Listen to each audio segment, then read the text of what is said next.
محترم سامعین، یہ دنیا کی رنگینیاں، یہ دنیا کی چمک دمک، یہ دنیا کے ساز و سامان، ان کو ہمیشگی نہیں حاصل ہے، ایک دن فنا ہو جانے والے ہیں۔ اللہ رب العالمین سورہ الرحمن کے اندر ارشاد فرماتا ہے کل من علیہا فان ویبقى وجہ ربک ذو الجلال والاکرام، کہ اس زمین کے اوپر جو کچھ بھی ہے، اس زمین کے اوپر جو لوگ بھی ہیں، سب کے سب فنا ہو جانے والے ہیں، صرف تیرے رب کی ذات جو عزت والی ہے، جو عظمت والی ہے، جو جلال والی ہے، وہی باقی رہنے والی ہے۔ ہم جو زندگی گزار رہے ہیں، یہ زندگی ہمیشہ کے لیے نہیں ہے، اس زندگی کا ایک اختتام ہے، ایک نہ ایک دن ایک زندگی ختم ہو جانے والی ہے۔ کسی کی زندگی تو پیدا ہوتے ہی ختم ہو جاتی ہے، کسی کی زندگی 5 سال بعد 10 سال بعد ختم ہو جاتی ہے، کسی کی زندگی 20 سال بعد 30 40 سال بعد ختم ہو جاتی ہے، کسی کی زندگی 50 سال 60 سال 70 سال بعد ختم ہو جاتی ہے، زیادہ سے زیادہ 100 سال 110 سال، اس کے بعد اس زندگی کو ختم ہو جانا ہے۔ اللہ رب العالمین سورہ العنکبوت آیت نمبر 57 کے اندر ارشاد فرماتا ہے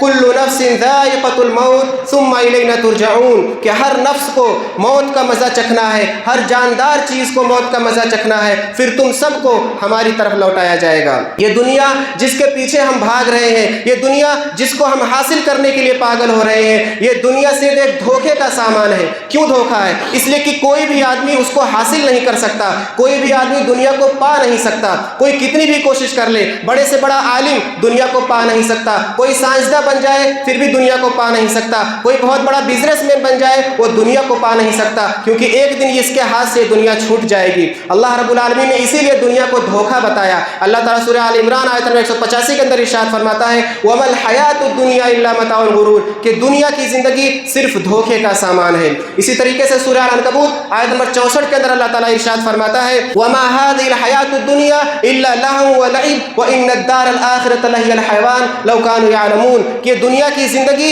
صرف کھیل اور تماشا ہے۔ جس طریقے سے کھیل اور تماشا چند لمحوں میں ختم ہو جاتا ہے، چند پل میں ختم ہو جاتا ہے، اسی طریقے سے یہ دنیا کی زندگی چند لمحوں میں ختم ہو جائے گی۔ وَإِنَّ الدَّارَ الْآخِرَةَ لَهِيَ الْحَيَوَانُ، اور آخرت کی زندگی یہ ہمیشہ کی زندگی ہے، آخرت کا گھر یہ ہمیشہ کا گھر ہے، آخرت کی دنیا جو ہے وہ ہمیشہ رہنے والی ہے۔ لَوْ كَانُوا يَعْلَمُونَ، کاش کے لوگ جان جائیں، یہ دنیا کے لوگ، یہ انسان اور جن، کاش کہ اس بات کو سمجھ جائیں، کاش کہ اس بات پر ان کو یقین آ جائے، اس بات کو مان لے تو ان کو پتہ چل جائے گا کہ کامیابی کیا ہے اور ناکامی کیا ہے۔ اگر اس بات کو سمجھ جائیں کہ دنیا ختم ہونے والی ہے، آخرت ہمیشہ رہنے والی ہے، تو ان کو سمجھ میں آ جائے گا کہ فائدہ کسے کہتے ہیں اور نقصان کسے کہتے ہیں۔ آج ہم فائدہ کس کو سمجھتے ہیں؟ آج ہم کامیابی کس کو سمجھتے ہیں؟ کوئی بہت بڑا عالم بن جائے، اپنے آپ کو علامہ کہلائے، وہ سمجھتا ہے کہ میں کامیاب ہو گیا، چاہے اس کا دین کے مطابق عمل ہو یا نہ ہو، چاہے وہ اللہ کے رسول صلی اللہ علیہ وسلم کی سنتوں کی طرف لوگوں کو بلاتا ہو یا نہ بلاتا ہو۔ آج ہم سمجھتے ہیں کوئی بہت بڑا ڈاکٹر بن جائے، اسے ہر بیماری کا علاج پتہ ہو،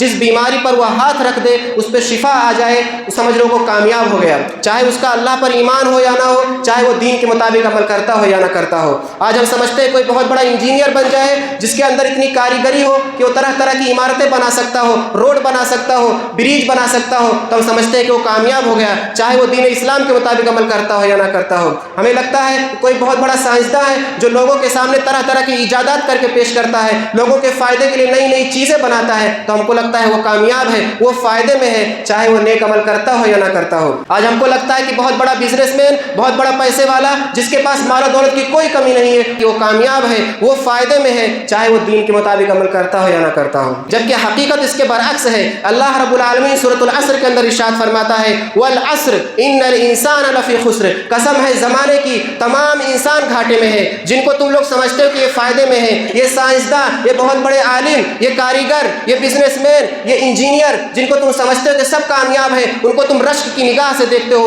ویسا بننا چاہتے ہو، اسی طرح تم فائدے میں آنا چاہتے ہو، یہ سارے لوگ گھاٹے میں ہیں، یہ سارے لوگ نقصان میں ہیں، خسارے میں ہیں۔ فائدے میں کون ہے؟ الا الذین آمنوا وعملوا الصالحات وتواصوا بالحق وتواصوا بالصبر، صرف 4 صفات جو اپنے اندر پیدا کر لے، ان 4 باتوں کو اگر اپنے اندر پیدا کر لیتا ہے تو وہ فائدے میں ہے، وہ کامیاب ہے۔ اگر یہ 4 باتیں اس کے اندر نہیں آتی ہیں، 4 اعمال اس کے اندر نہیں آتے ہیں، 4 صفت اس کے اندر نہیں پیدا ہوتی ہیں، تو وہ کتنا بڑا بزنس مین ہو جائے، وہ کتنا بڑا سائنسداں بن جائے، وہ کتنا بڑا عالم بن جائے، وہ کتنا بڑا تجارت والا بن جائے، وہ کامیاب نہیں ہے، وہ فائدے میں نہیں ہے۔ سب سے پہلے اللہ رب العالمین فرما رہا ہے الا الذین آمنوا، سوائے ان لوگوں کے جو ایمان لائے۔ اس کے بعد دوسری صفت جو اپنے اندر پیدا کرنا ہے وہ عمل صالح۔ یہ 2 صفت پیدا کرنے کے بعد خود بھی اس حق پر قائم رہے، اس کی دوسروں کو تبلیغ کرے۔ 3 چیزیں اپنانے کے بعد چوتھی چیز جو آدمی کو اپنانا ہے وہ صبر کرنا ہے اور صبر کی تلقین کرنا ہے۔